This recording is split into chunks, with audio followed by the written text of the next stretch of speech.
การพิธีเทวาภิเษกวันปิยมหาราชรัชกาลที่ 5 ระหว่างวันที่ 21 ถึง 23 ตุลาคม 2565 ขอเชิญผู้มีจิตศรัทธาร่วมบริจาคดอกกุหลาบสีแดง ขาว ชมพู เพื่อจัดถวายที่วิหารร5 และวันที่ 23 ตุลาคม 2565 ขอเชิญร่วมพิธีทำบุญตักบาตรสืบชะตา พิธีพุทธาภิเษกตะกรุดดินเผาปีที่ 3 ตั้งแต่เวลา 7:30 น.เป็นต้นไป ติดต่อถวายโรงทาน ณ วัดดอนจันทร์ อำเภอเมืองจังหวัดเชียงใหม่ โทร 053 240 184 053 240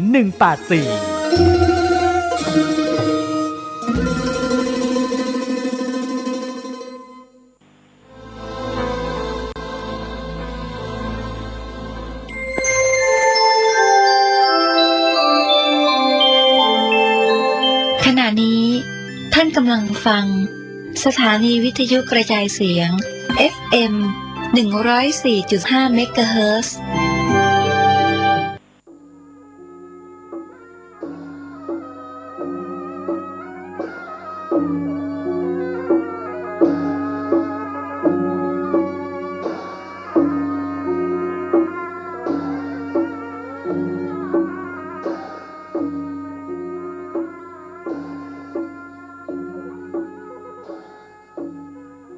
ขอความเจริญในธรรมและความผาสุกทางใจจงได้บังเกิดมีกับท่านสาธุชนคนดี ผู้เจริญในศีลผู้เจริญในธรรมทุกท่านพร้อมกันนี้ขอเชิญยกมือ10 นิ้วกราบอาราธนาเอาคุณพระแก้วเจ้าทั้ง3กุลของพระพุทธเจ้าพระธรรมเจ้าพระสังฆเจ้ากุลพ่อกุลแม่บุญศีลบุญทานกุลของครูบาอาจารย์ผู้ประสิทธิ์ประสาทวิชาความรู้สิ่งศักดิ์สิทธิ์ทั้งหลายอันมีพระสยามเทวาธิราชเชื่อบ้านเชื่อเมืองพระธาตุเจ้าโดสุเทพพระธาตุเจ้าหริพุนชัยจังหวัดลำพูนพระธาตุเจ้าลำปางหลวงพระธาตุเจ้าดอยกองมูจังหวัดแม่ฮ่องสอนครูบาเจ้าศรีวิจัยนักบุญแห่งล้านนาไทยเป็นต้นขอเชิญชวนมาปกปักรักษาท่านผู้ฟังทุกท่านให้มีความสุขกายให้มีความสุขใจเหมือนกันทุกท่านทุกคนนานแสนนานได้เทินก่อนที่จะได้ดำเนินรายการต่อไปนี้ขอเชิญชวนท่านทั้งหลายได้ไหว้พระพุทธพระธรรมพระสงฆ์เพื่อเป็นสิริมงคลกับตัวกับครอบครัวกับสิ่งแวดล้อมธุรกิจหน้าที่การงานการขับรถขับลาเพื่อได้เป็นสิริมงคลต่อไปประนมมือขึ้นว่าพร้อมกันอะระหังสัมมาสัมพุทโธภควาพุทธังภวันตังอภิวาเทมิกราบสวากขาโตภควตาธัมโมธัมมังนัมมัสสามิกราบสุ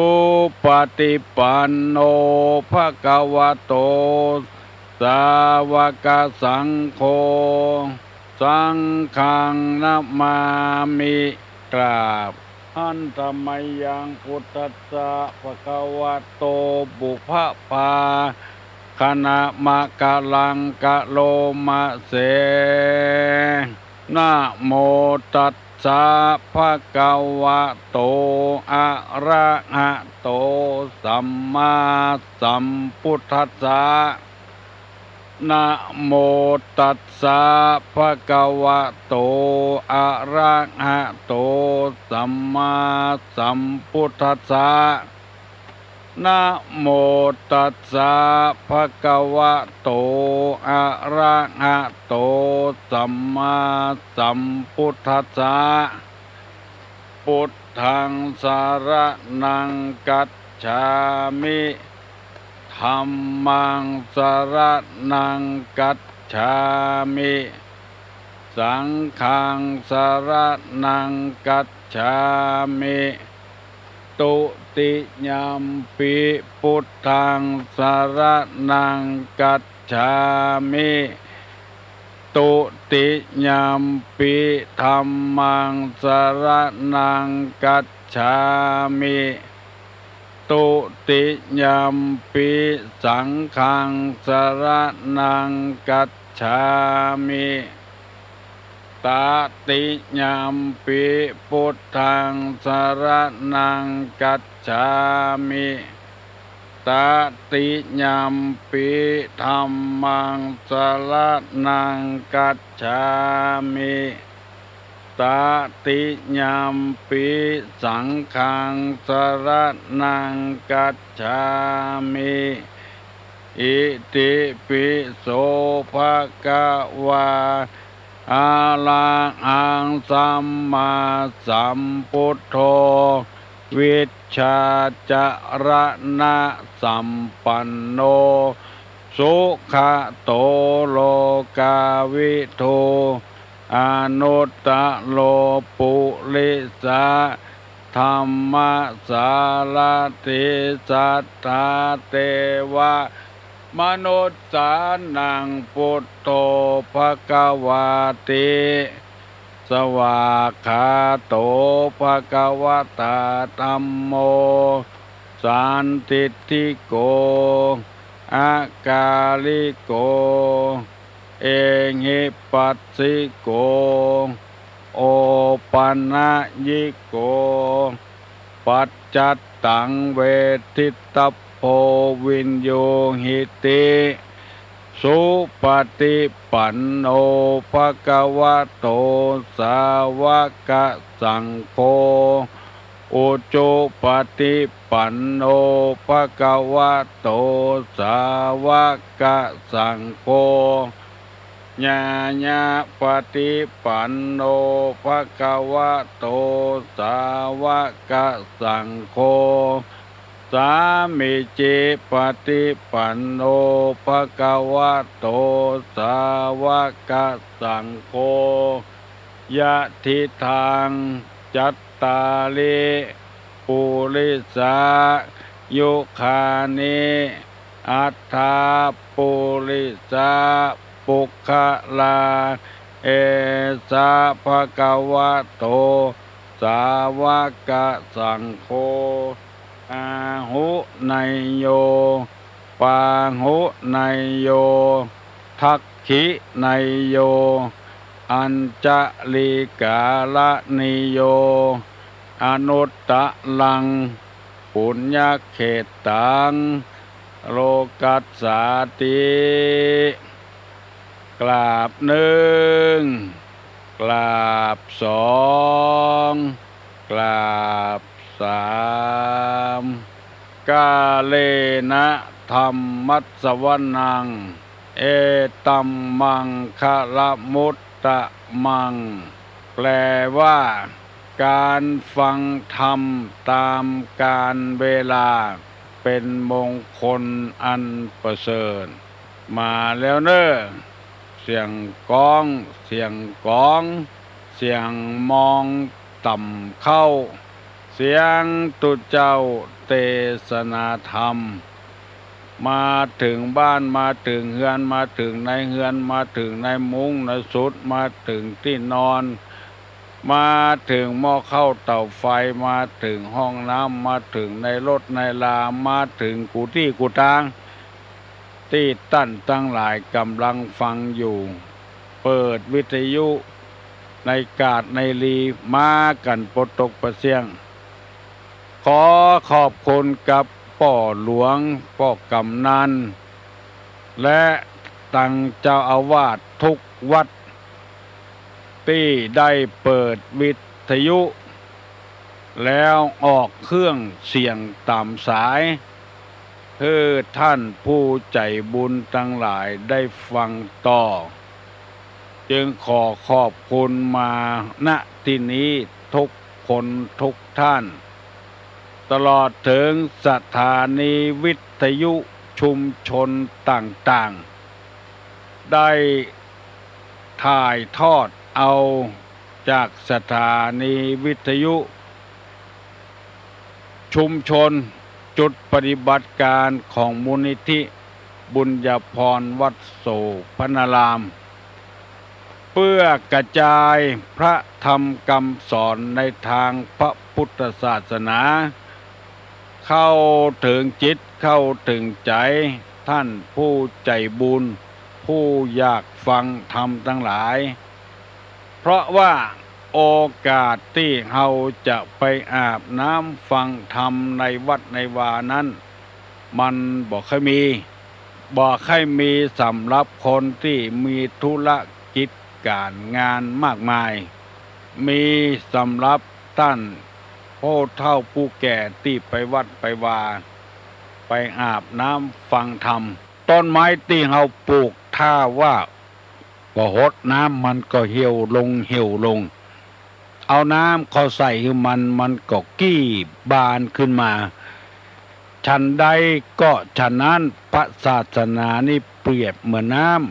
ำสนองความต้องการแก้หิวแก้กระหายดื่มได้ทุกเมื่อปกติน้ำจะใสที่มันเป็นน้ำเหลืองน้ำเขียวน้ำแดงนั้นเพราะคนเอาสีเขียวสีแดงสีเหลืองไปใส่มันจะใสสนองความต้องการแก้หิวแก้กระหายพระพุทธศาสนาก็เช่นเดียวกันน้ำธรรมคำสั่งสอนคนใดตุกอกตุกใจแก้เหลือแห้งโอ้บ่ฮู้จะไปเปิ้งไผเอาน้ำธรรมคำสั่งสอนมาปฏิบัติเตือน้อยมันก็สามารถแก้หิวแก้กระหายแก้ความอยากไปได้อันนี้เป็นข้อเปรียบเทียบในทางพระพุทธศาสนากล่าวไว้ว่าอย่างนั้นสำหรับคนที่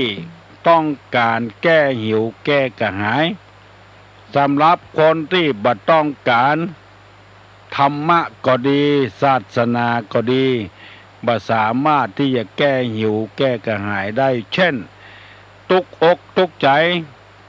ก็เดียวจะเข้าวัดเข้าวาปฏิบัติธรรมซ้ำไปเพิ่มเติมแถมไปกินเหล้ากินยาเสส่วนฮวนส่วนเสเฮฮากับกันเข้าไปวงเหล้าไปเอี่ยวเมื่อคืนหาว่าตากอากาศเข้าใจผิดบางทีก็ปากันไปเจ็บไปเป็นเหียก็มีแต่ถ้าไผ่ล้นเข้าหาวัดหาศาสนาหาเงื่อมันถูกต้องเนอะรับรองว่าพระพุทธศาสนาคำสอนของพระพุทธเจ้าเนี่ยแก้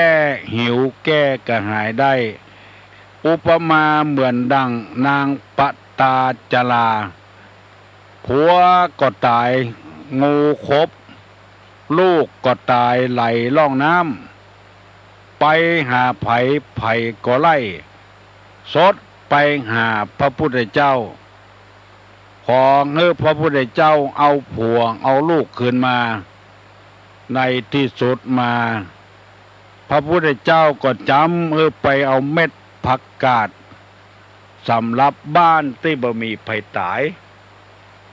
นางไป6 วัน7 วันก็บ่ได้รับมาหาพระพุทธเจ้าพระพุทธเจ้าก็เลยแก้หิวแก้กระหายแก้ความทุกข์ได้ในโลกนี้บ่มีไผที่บ่ตายนางเอ๋ยเพราะมันเป็นกรรมของไผของมันนางจะแสวงหาลูกหาผัวอยู่กาจะว่าแสวงหาตนเองนางก็เลยรับว่าจะขอแสวงหาตัวเองในที่สุด พระภูมิพระภาคเจ้าก็เลยเทศนาธรรมฟังนางก็ได้สำเร็จเป็นมรรคเป็นผลอันนี้เป็นตัวอย่างมีแถมชาติหลายอย่างที่ในอดีตเปิ้นกระทำปั้มเป่งมาเพราะฉะนั้นเปิ้นจึงเปรียบพระพุทธศาสนาเนี่ยเหมือนกับน้ำแก้หิวแก้กระหายสนองความต้องการให้คนจะเอาแอบก็ได้จะเอาล้างถ้วยล้างจานก็ได้จะเอาล้างถ้วยล้างจานก็ได้จะเอาล้างรถล้างลาก็ได้ซักผ้าซักขัวได้กุอย่าง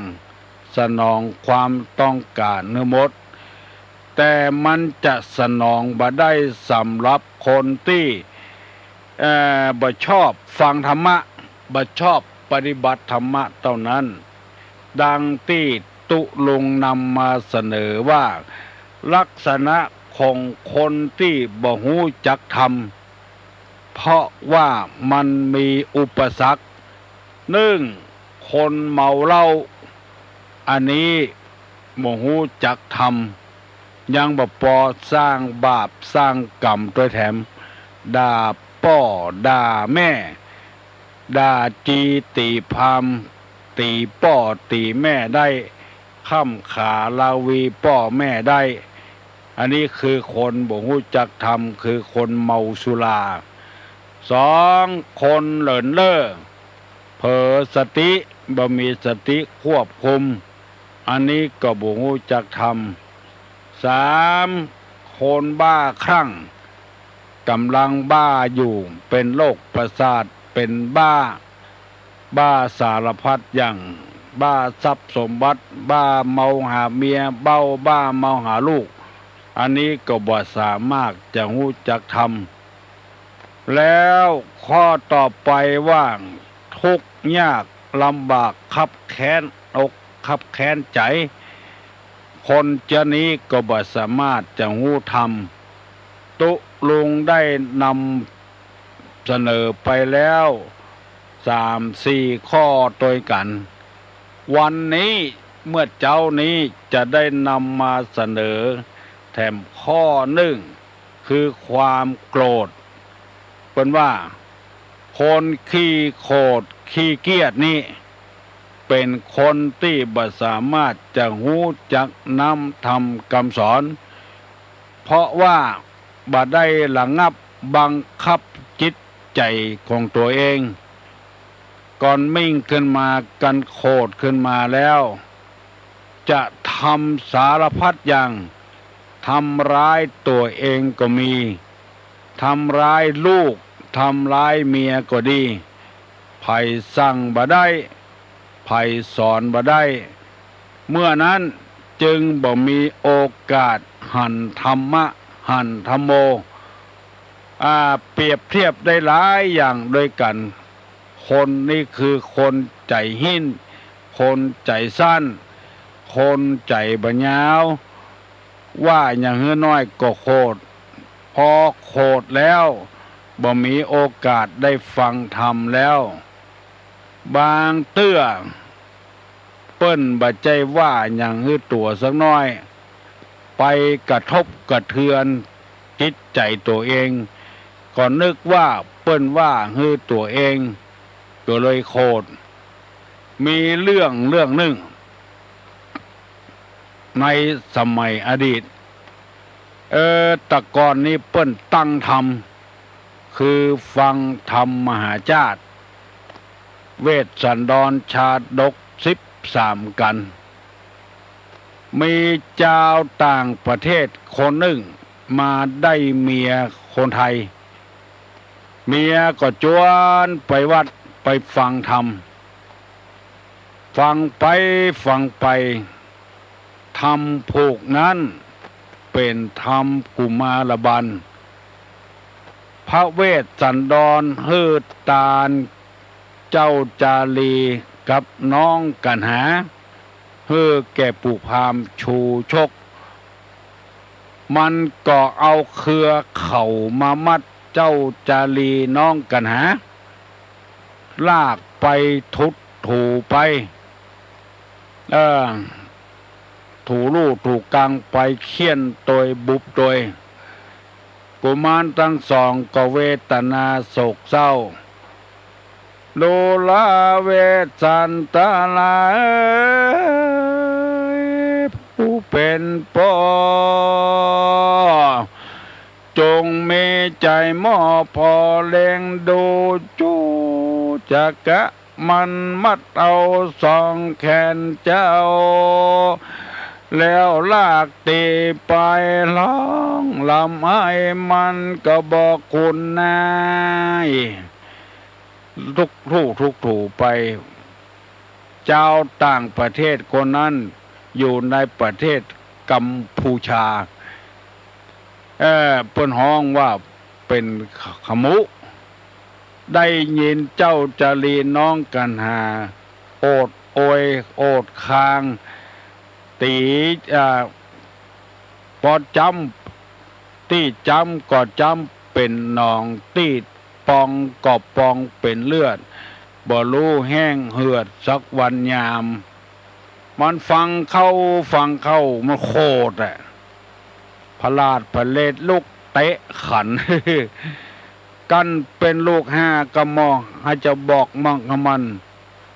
ไอ้เวทสันดรก็บ่ลักว่าบ่พ่อลูกพ่อเต้าปู่พามมันลากมันตีไปโคตรเลยบ่ฟังธรรมสกรรมสดไปอยู่บ้านปุ่นโอ้เมียมันถามว่าสู้ฟังไหมหยังสู้ไปหู้ยัง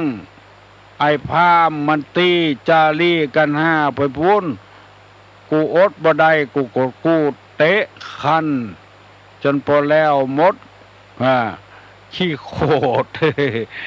ไอ้หยังบ่หยังบ่ฮู้เปิ้นตีกันปุ้นมันเตะขันคำในวิหารอันเนี้ยคนขี้โคตรขี้เกียจยกตัวอย่างท่านผู้ฟังทั้งหลายได้ฟังบ่ได้มีแถมหลายอย่าง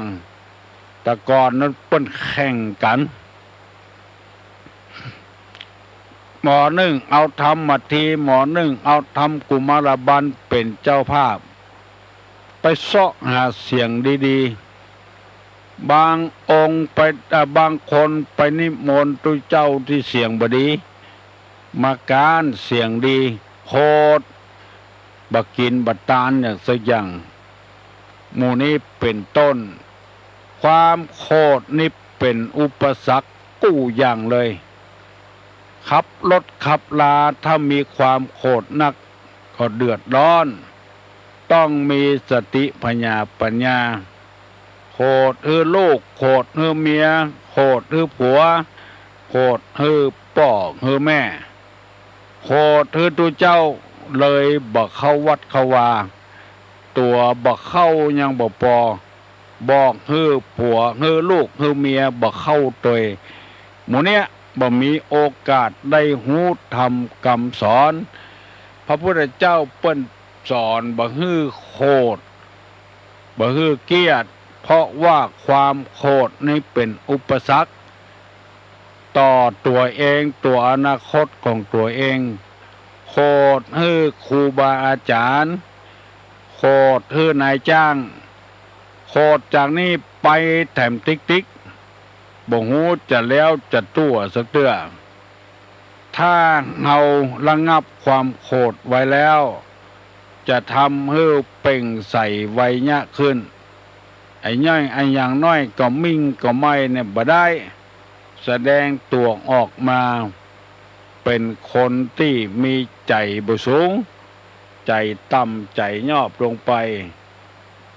แล้วต่อไปแถมข้อหนึ่งคนอดอยาก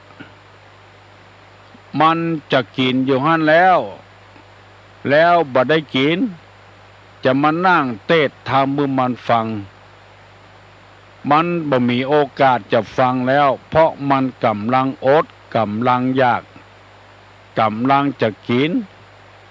ต่างหันใครได้ต้องไม่ใครกิน คนจำพวกนี้บ่มีโอกาสนอกจากนั้นยังมีโอกาสไปเสาะลักเสาะจกของเปิ้นแถมที่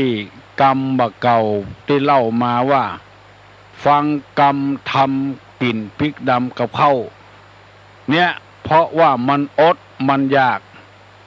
มันจะบ่ฟังน้ำฟังธรรมบ่มีโอกาสได้ปฏิบัติในศีลในธรรมเพราะความอดอยากเข้ามาถึงเนื้อถึงตัวมันเกิดทุพพิกภัย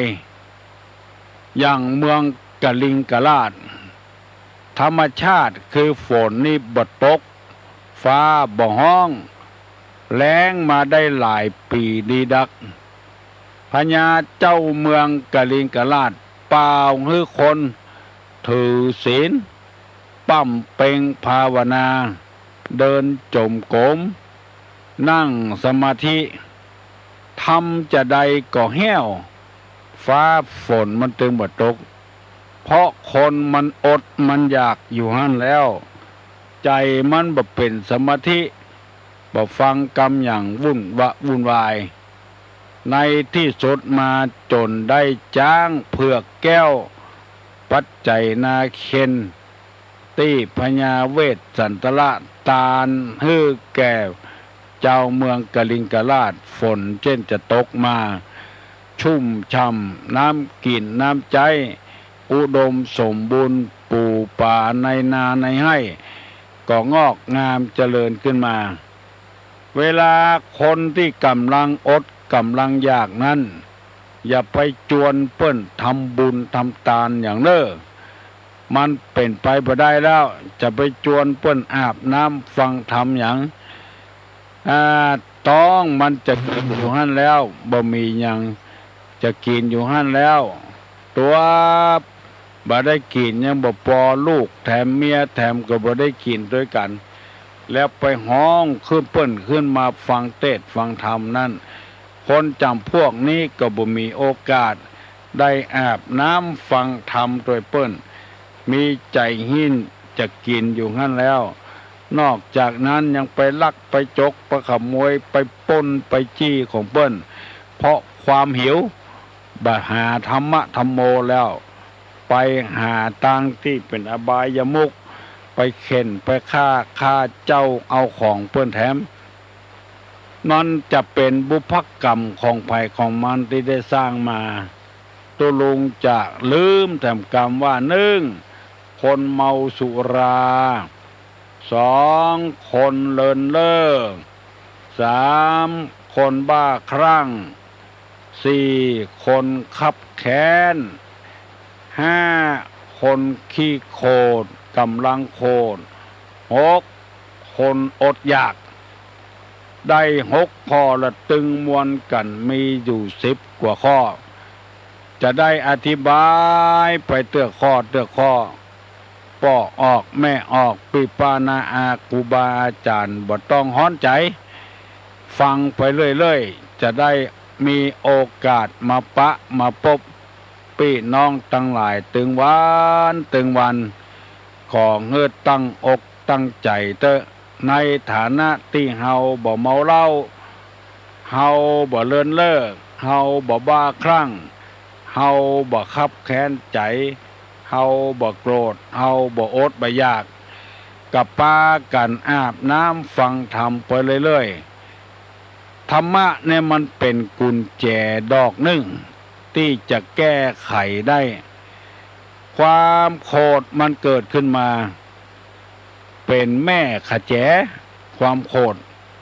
ความอดอยากก็เป็นแม่ขแจจะทำอย่างไรให้ขแจนั้นเปิดจะต้องมีธรรมะธรรมโมเนี่ยมาแก้มาไขของภัยของมันคนอดอยากก็ต้องมีลูกขแจมาเปิดความโกรธก็ต้องมีลูกขแจมาเปิดถ้ายังบ่ยินดีกับลูกขแจเมื่อใดมันก็ต้องขำอยู่เมื่อนั้นบ่มีโอกาสได้หันน้ำหันธรรมในทางพุทธศาสนาว่าป ปัญหามีให้แก้บ่ใจมีให้กลุ่มเพราะฉะนั้นเฮาแก้บ่ได้เฮาก็จำเป็นต้องอาบน้ำฟังธรรมไปฟังปฏิเสธเตื้อต้องแห้งจะตายแล้วธรรมะแก้ไอ้อย่างได้พ้องไปฟังปฏิเสธเตื้อแก้ได้กูอย่างแต่ขอให้เมามีจิตใจมีศรัทธาสักหน่อยหนึ่งถ้าบ้าเฮาบ่มีจิตใจศรัทธาแล้วก็แก้บ่ได้อย่างความโกรธเนี่ยมีอย่างมาแก้มีเมตตาธรรมมีสติธรรมสปะสะพื้นมาแก้ความโกรธนี่บางเตื้อเฮาก็ผิดเปิ้นก็ผิดแล้วเฮาไปพอเปิ้นคนเดียวบ่พอตัวเก่า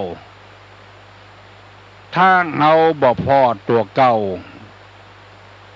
ไปพอกับเปิ้นอย่างเดียวมันก็โยนความผิดให้เปิ้นอยู่ตลอดลองสังเกตพอเตอะ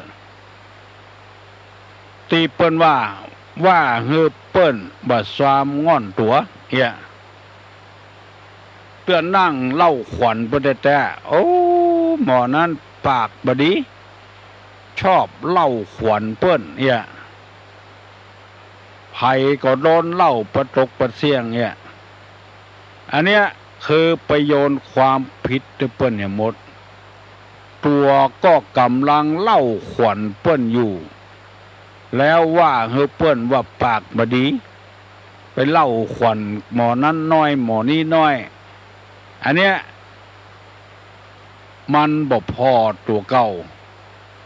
ไปพอก็คนอื่นอย่างเดียวตาคนนี้มีไว้ให้พอแล้วต้องพิจารณาโดยว่าไผผิดไผถูก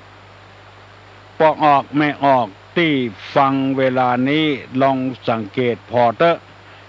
ประโยชน์ให้เปิ้นเนี่ยประตกประเสียงตัวมีความผิด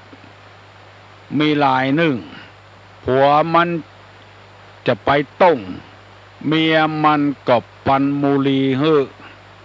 แป้งซุปมากฮื้อแล้วก็คอดเมียงฮื้อเอาไว้ที่ไหนก็กลัวมันบ่หันเอาไว้ที่ติ่นคันใดหั่นเปิ้นมีหาวที่โบนหาวคันใดมันลงคันใดมันก็จะกำหาวลูกหาวไปแล้วก็ที่หัวหาวคันใดก็มีหั่นแต่มันจะได้ไปปะใส่เมี่ยงใส่มูลีใส่ซุปมากมันบ่พอสักกำลวดลงไปเหี่ยไปแผ่วที่ไหนที่เบาปิ๊กขึ้นมาด่าเมียมันเนี่ยบ่แปลงเมี่ยงบ่แปลงมูลีคือข้าโอ้ข้าเก่าไว้ติดติ่นคันใดฮันโหลข้าก็กลัวสู่บหานะสู่ไปปะใส่สู่ก็จะเอาไปตัวบ่บอกคือข้าลูกอีแต่เหมาะเอาไปโยนให้เปิ้นประตกประเสียงมันเป็นเจี๊ยป้องออกไม่ออกเอาโยนความผิดให้เปิ้นหมดตกหมดเสียงธรรมะตึงบ่เข้าถึงจิตถึงใจเน้อคนเจี๊ยน่ะไปโยนความผิดให้เปิ้นเตื้อก็เป็นตาตัวแต่บ่ได้นึกแล้วก็ไปโยนความผิดให้คนอื่นประตกประเสียงธรรมะนี่ละเอียดละออมากต้องสอนตัวเก่าให้ปฏิบัติตัวเก่าปั้มเป่งตัวเก่า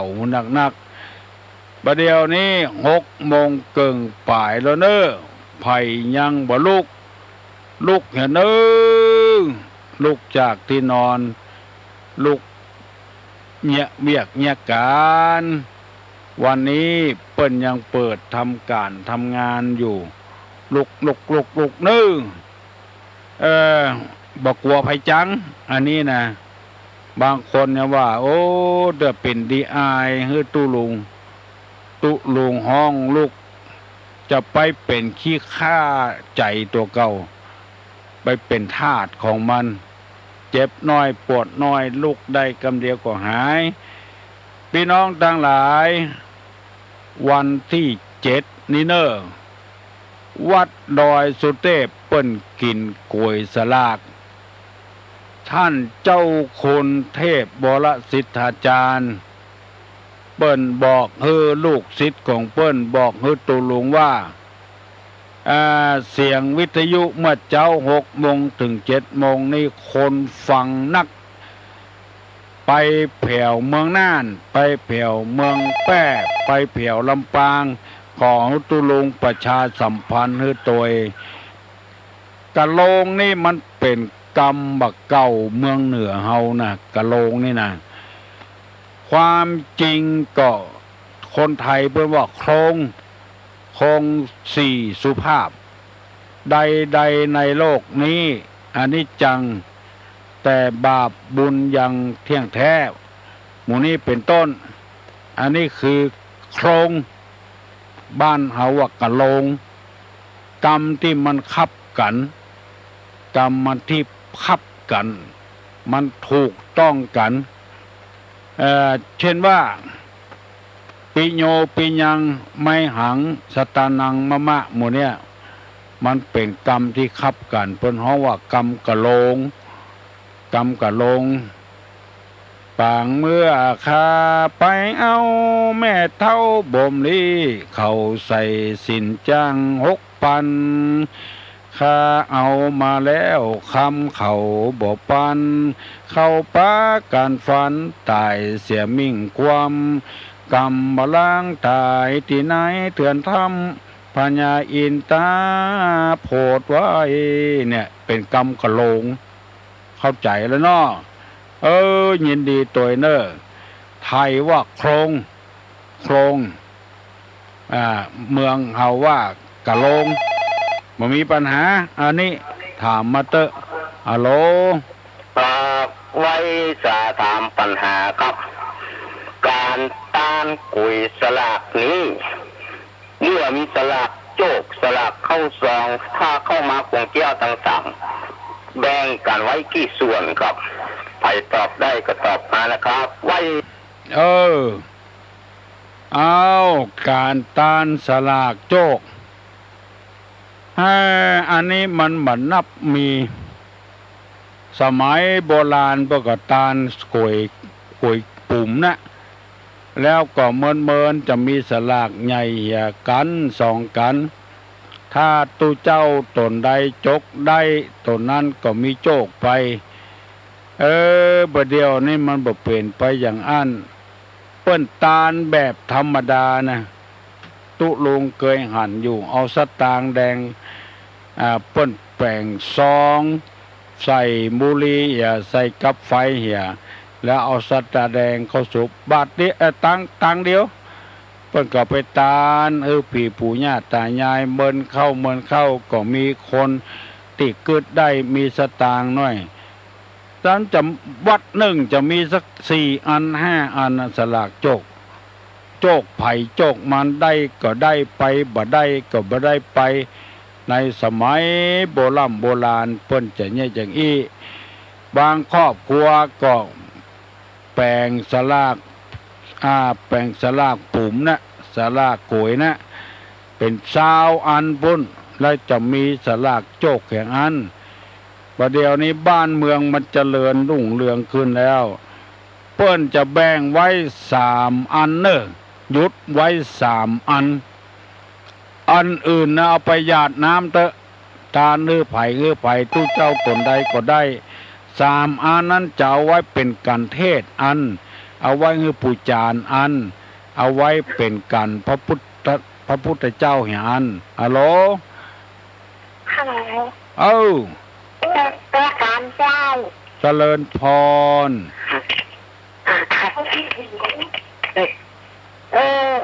ตังที่มีว้าน่ะยินดีเนอะประการไปจ้างโค้ดจ้างโค้ดโทรศัพท์จ้างโค้ดโทรศัพท์คือหลังบางทีเก่งอย่างแต่ไม่ได้บอกมาวันนี้โทรศัพท์เจ้าวันนี้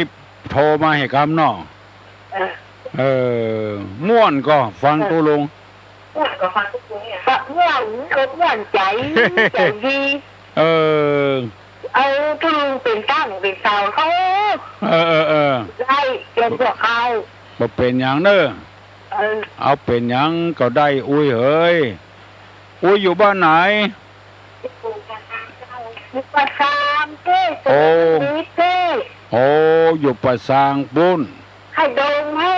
โอ้บ่อยู่ให้ดงกะ ตา ฟังถึงวันแหละ ปากจังว่า ตำไรดงนั่นฟังนักก่อน ไปได้ไว้ยังวัดบ้านก็แล้วได้ยินนะ หันคนเฒ่าก็อู้โทรศัพท์โดยหันดีตบแต่อุ้ยใกล้ๆอุ้ยมันบอกอุ้ยใกล้เอาแม่อุ้ยอายุต่อใดล่ะ80 ปลาย โอ้80 ปลายอู้โทรศัพท์ได้อยู่ตันสมัยเนาะแม่คืนอยู่ว่านแม่อุ้ยตันสมัยแม่อุ้ยตันสมัยอู้โทรศัพท์ต้าตันสมัยโอ้ยจ้านี่หลานโกทีดีละโชคดีเนอะเจริญพรโชคดีแม่อุ้ยไร่ดงไข่อู้โดยตุลุงตันสมัยแต่คนเท่าประเดียวเปิ้นจะแบ่งว่าเปิ้นจะเอารักษาไว้อยู่3ขวยขี้ปุ่มนั่นนะ1เอาไปตานพระเจ้า2เอาแป่งกันทำให้พระน้อยเตศทำ3แบ่งให้ปู่จานโอกาสเวนตานเหลือนั้นจะญาติน้ำให้ไผญาติเตอะเปิงใจตู้เจ้าตนใดก็เอาไปตานตัวนั้นที่เฮานิมนต์เปิ้นมาแป่งนักน้อยสลากโจกนั้นก็ตามเจตนาของไผของมันตอบเฮ้อพี่น้องป่าม่วงหายข้อสงสัยฮัลโหลครับไว้สาตามปัญหาครับในปัจจุบันนี้น้ำมันก็แพงก้าแห้งก็บ่ขึ้นของทุกอย่างขึ้นราคาหูกันหมดอยากจะถามว่าจะใช้ธรรมะในทางพุทธศาสนานี่แก้ไขจะใดครับน้ำมันกับแปงก้าแห้งก็บ่ขึ้นจะเอาธรรมะมาแก้ไขเจือใดรถประจำทางมีเบอเฮาก็บ่ขี่ล่นไปซื้อรถเครื่องมาขี่แก้พรต่างหากมันแก้ไขบ่ได้ถ้าเฮาบ่เอาธรรมะมาใจฮัลโหลเจ้าสาเจ้าติคุณเจ้าธรรมะข้อหนึ่งที่ว่ามากะกริยธรรมเนี่ยนะที่เป็นนกน้อยทำรังแต่พอตัวน่ะน่ากะเนาะก่อนนกน้อยไปทำหังใหญ่จ้าข้อนี้น่าจะแก้ได้เถิดน่ากะเอาธรรมะเนี่ยมาแก้เจ้าเพื่อมีสันโดษเจ้าสันโดษนี่พอใจในของที่มีอยู่เพื่อมีสันโดษรถประจำทางปเลอะปะเต๋อคนห่างบะล่างข้างเคงเขาก็บ่ขี่บ่ตันใจไปแก้ได้จังได๋ถ้าเฮาบ่ประหยัดฮัลโหลเจ้าประหยัดอดออมนี่ใช่ทำข้อธรรมะกว่าเจ้าประหยัดอบออมก็แม่นกะสันโดษประหยัดนี่ก็ธรรมะเหมือนกันแล้วเปิ้นถึงในธรรมที่จะทำให้คนเฮาร่ำรวยมั่งมีสีสุขก็คือประหยัดถูกต้องแล้วประหยัดนั่นแหละบัจใจคิจินะคือประหยัดเปิ้นบอกว่ามีเงินมีทองเก็บไว้อยู่5ส่วนอันนึงจ้งลงเหวคือเอาใส่ปากมันตึงบ่มีอย่างขึ้นมาแล้วมันจะเป็นอุจจาระไปแล้ว2เอาใจนี่เก่าคือเอาเลี้ยงป่อเลี้ยงแม่ เฮาเป็นหนี้เป็นสินเปิ้น3เอาฮื้อเปิ้นยืมฮื้อไผยืมก็เลี้ยงลูกเลี้ยงเต้านั่นนะถ้าเฮาเลี้ยงมันดีๆใหญ่โตขึ้นมามันก็จะเลี้ยงเฮาตอบเนี่ยฮื้อเปิ้นยืมฮัลโหลโลครับ โอ้เนาะคนนั้นที่ว่าน้ำมันกับแปะอาจจะแห้งก็ถูกเลยนะลูกเนาะอย่างตุลุงว่าธรรมะนี่แก้ได้กันแล้วอ่ะโอ้ได้กะปุตโตก็ขยันประหยัดซื่อสัตย์อดออมน่ากะรอทำวันนี้มาใจปุตโตขยันวันเนี่ยตุลุงผมว่าคนเฮานี่มันแข่งกันล้ำไปนะแข่งกันล้ำไปอย่างตุลุงว่ารถประจำทางฝันเลอะไปที่ห้างบลังข้างเคียงเนาะไปคืนรถซื้อรถมาดาวรถมาผ่อนรถมาเบิ้งเขาตุกอะผมแน่กลางนั่นแหละผมว่าใครก็ต้องขึ้นรถประจำทางเนี่ยโอ้เป็นเปลืองอย่างมีปัญหาเนาะข้าบอกเป็นปัญหาเป็นวันเนี่ยตุลุงอาหารการที่นะมีกระสานปิดเขาก็ไปซื้อกินอยู่เขามันปลูกมันฝังเนาะขยันเนี่ยเนาะเก็บพักเก็บไม้เอาอย่างมาใส่นอนก่อนล้ำเหรอพ่อจ้อนึ่งเข้าคนเดียวเนาะตำน้ำปิ้งกาแล้วตุลุงแกงคนเดียวเนาะเมื่อคืนนะตุลุงเมื่อคืนนี่เพิ่นว่ากินข้าวแบบนี้ผีจะกินตัวแบบเดียวเขาไปตี3มาซื้อกินข้าวต้มอย่าตุลุงก่อนมันมาตุกมันไปไหนก็น่ากับไปไหนติดตัวเฮานะตุลุงเนาะแม่นล่ะเพราะว่าอันน่ะอย่าตุลุงว่าแต่ขยันประหยัดเนาะซื่อสัตย์อดออมเลยซื่อสัตย์อดออมอดทนประหยัดนะก็เนาะฮะผมนึกว่านะลุงเวลากินข้าวเนี่ยนะลุงว่ามันแบบเปิ้งแล้วมาค่ำเมื่อคืนนะตี 2 ตี 3ไม่ชอบกินข้าวต้มเลยลุงเนาะไม่ใช่เวลาเพื่อนนะลุงซ่องหาตู้เขียตัวนะเราเป็นจะมีเงินนะคุณหันนะเป็นโรคกระเพาะด้วยต่างหากเปิ้นไปแล้วเปิ้นเนี้ยอย่างเปิ้งอะผมว่าอันน่ะเปิ้นรับเปิ้นนอนเปิ้นรับเปิ้นนอนตัวมันนอนเนาะครับไปชอบกินอยู่ก่อนตุลุงที่นะครับเด้อเจริญพรเด้อโอ้ถูกต้องแต่ปีหนานเลยอีกะคนหูธรรมะธรรมโมอู้ตัวกันนี่มันถูกต้องไปใจกับวัดตุเจ้าจะหูจะล็อกคนเดียวคนบ้านเปิ่นก็หูฮัลโหล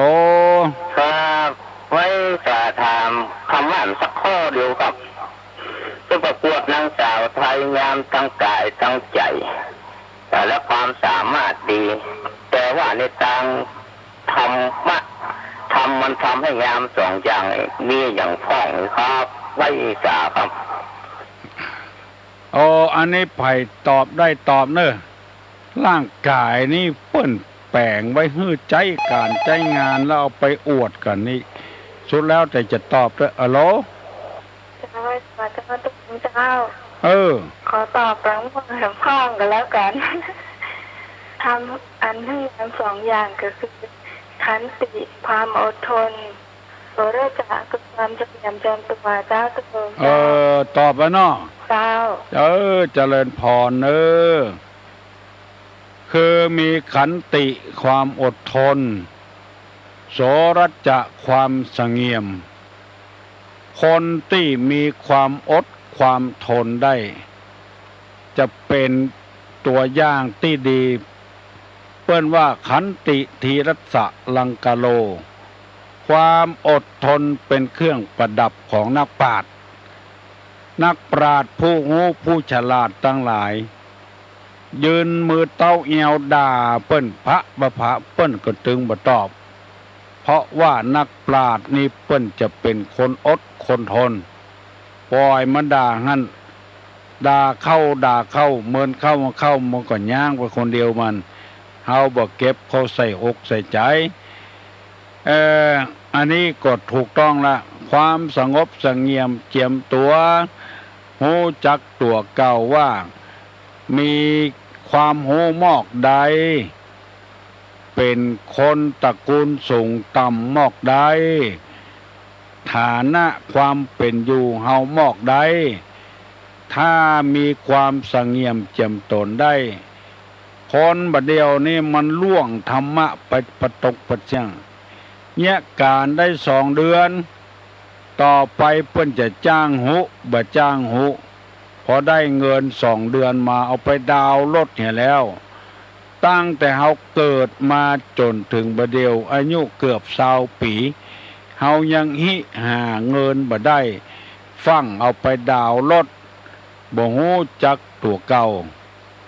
เฮาขึ้นรถประจำทางเหียลงรถมันก็หมดปัญหาละบ่ต้องไปเอารถไปจอดที่ไหนกลัวขโมยมาขโมยรถบ่ต้องหายห่วงประตกประเสียงคนเฮานี่มันบ่มีความอดทนอย่างน้องพิษสมัยว่าหันเปิ้นมีก็ใครได้โดยเปิ้นแล้วบ่ฐานะบ่เหมือนเปิ้นพอดาวรถเอาส่งผ่อนได้2 เดือน3 เดือนงานหมดแล้วรถเปิ้นก็ยืดไปเหียแล้วเงินดาวก็เสี่ยงไปผ่อนส่งก็ส่งไปส่งเป็นเดือนเนี่ยขอให้เอาธรรมะมาใจเตอะสมัยโบราณอายุเป็น70-80 ปีเปิ้นจะตายง่ายๆเปิ้นบ่มีรถบ่มีรางเปิ้นยังอยู่ได้บางทีก็หาทำงานรถเครื่องก็มีละยังบ่พอดาวรถมาขี่แถมรถธรรมดาบ่เอานะเอารถเก่งพุ่น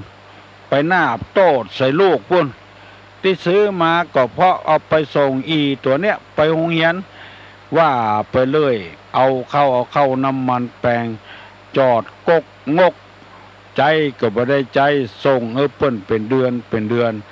ถ้าบ่ได้ส่งเพิ่นก็ยืดไปเหียมันเปราะลำไปมันบางลำไปคนสมัยนี้บางเหลือใหญ่ไข่ก่อนเพราะว่าเอาง่ายม่วนโวยลำไปเหมือนน้ำห้วยนองมาลั่งโอ้กำเดียวแห้งละก็เดือดร้อนละเอาน้ำท่วมเอาไหนบ่ได้ไหนไก่ก็หายหมูก็หายเป็ดก็หายเพราะว่าเฮาบ่ได้เอาธรรมะมาใส่จิตใส่ใจขยันเนี่ยพ่องประหยัดเนี่ยพ่องเงินเท่าบ่ฮักมันก็บ่ฮักเฮาเท่าฮักมันเก็บมันไว้มันก็ฮักเฮาเพิ่นจึงบอกว่าขยัน1ขยัน2ประหยัดซื่อสัตย์และอดทนอันเนี้ยเป็นทางแห่งเรียกว่าทางแห่งเศรษฐีก็ได้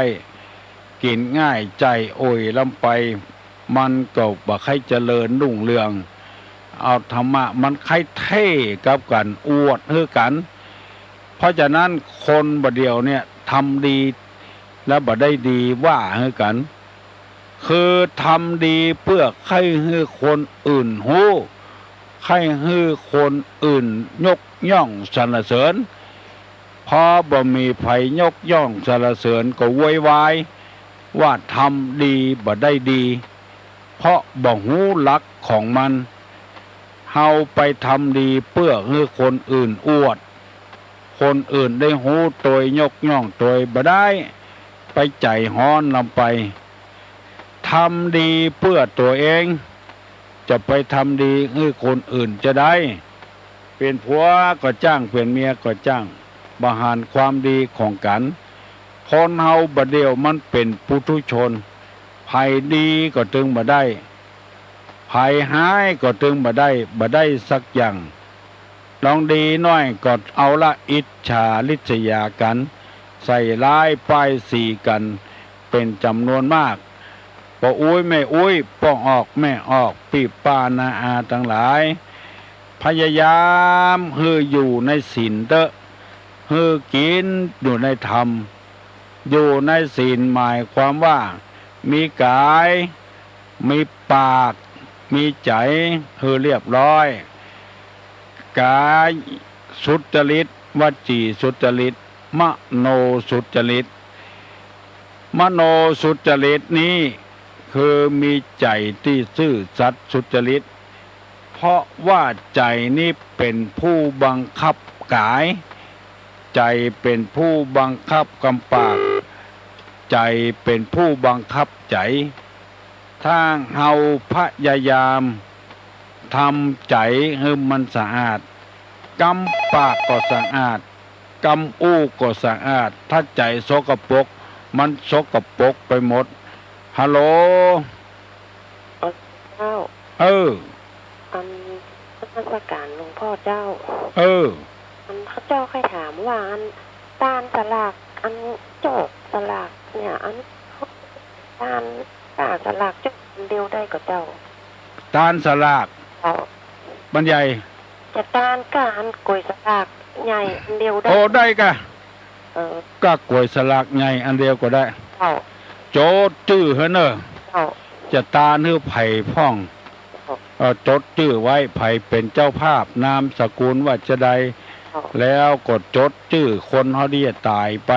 คนที่ตายไปนะได้แก่นเดียวก็ได้แล้วก็จะเอาสลากน้อยแถมก็ได้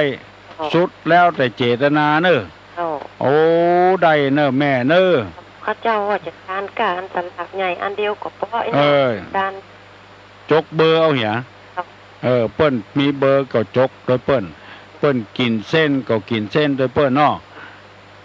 ตาลเนื้อไผ่ก็เอาตาลเข้าวัดอีกตาลเข้าวัดก็ได้พร้อมหมู่พร้อมเปื้อนเป็นอย่างเนาะเจริญพรเนอะมาเดียวนี้มัน7 โมงพอดีละป่ายไปนาทีละ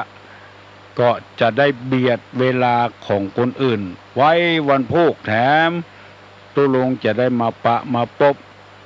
ยกมือไหว้เน้อตุลุงจะปั่นปอนอายุวัฒโกธนวัฒโกสิริวัฒโกยัสสะวัฒโกภละวัฒโกวันนะวัฒโกสุขวัฒโกโหตุสัพพทาทุกขโลคาพยาเวลาโสกาชันตุจุปตวาอเนกา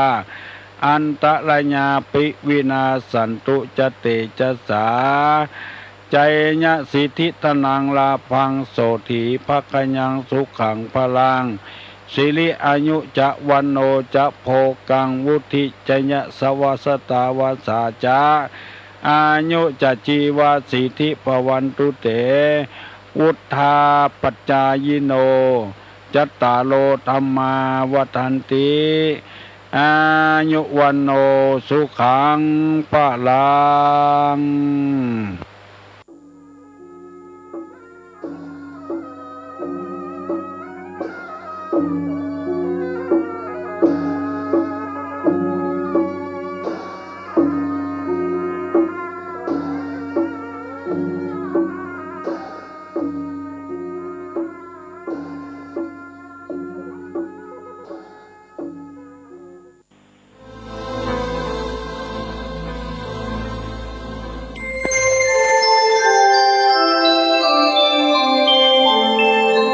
ขณะนี้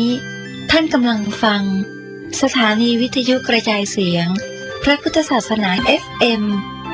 104.5 เมกะเฮิรตซ์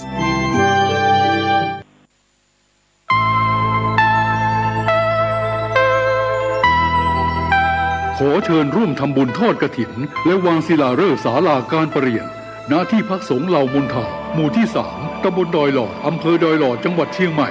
วันที่12 ตุลาคม 2565 เวลา 13:39 นาทีเนื่องด้วยที่พักสงฆ์เหล่ามนทาได้เริ่มก่อสร้างมาตั้งแต่วันที่ 17 มิถุนายน 2565 เพื่อเป็นสถานที่ประกอบพิธีทางพระพุทธศาสนาและเป็นศูนย์รวมจิตใจของศรัทธาประชาชนทั่วไปโดยจะได้ทำการสร้างเสนาสนะถาวรวัตถุที่มั่นคงให้เหมาะสมกับที่จะยกฐานะเป็นวัดในพระพุทธศาสนาสืบไป